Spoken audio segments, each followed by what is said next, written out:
নমস্কাৰ, মোৰ নাম ৰিংকু তালুকদাৰ। মই এতিয়া উপস্থিত আছোঁ নৱগ্ৰহ শ্মশানত। ইয়াত আপোনাৰ আৰক্ষী বিষয়া, তেওঁৰ পত্নী আৰু তেওঁৰ দুয়োৰে একেলগে পৰলোকপ্ৰাপ্তি ঘটিছে। মই ইয়াত উপস্থিত আছোঁ। ইয়াত মই দেখিবলৈ পাইছোঁ সামাজিক ব্যক্তি, যথেষ্ট সক্ৰিয় সামাজিকভাৱে। তেখেতৰ পৰা এটা বাইট ল'ব চেষ্টা কৰিম। তেখেতৰ নাম হ'ল শ্ৰীযুত ঋষিকেশ গোস্বামী ডাঙৰীয়া।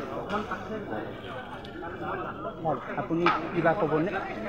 মই এই কৰুণ দৃশ্য আমি প্ৰত্যক্ষ কৰবলগীয়া ঘটনা বৰ দুৰ্ভাগ্যজনক। এজন সৎ আৰু এখন সাহসী আৰু এজন দক্ষ আৰক্ষী বিষয়া আশীৰ্বাদ তেতিয়া মৃত্যু হৈছে তেখেতৰ পত্নী বিয়োগৰ পিছত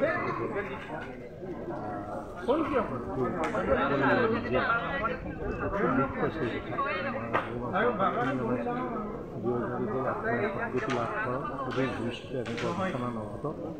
এই পৰিয়াললৈ মই গভীৰ সমবেদনা জ্ঞাপন কৰিছোঁ। ধন্যবাদ ছাৰ।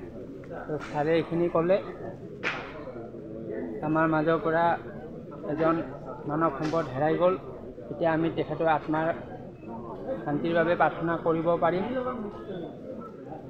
তেখেতৰ আত্মা শান্তি পাওক।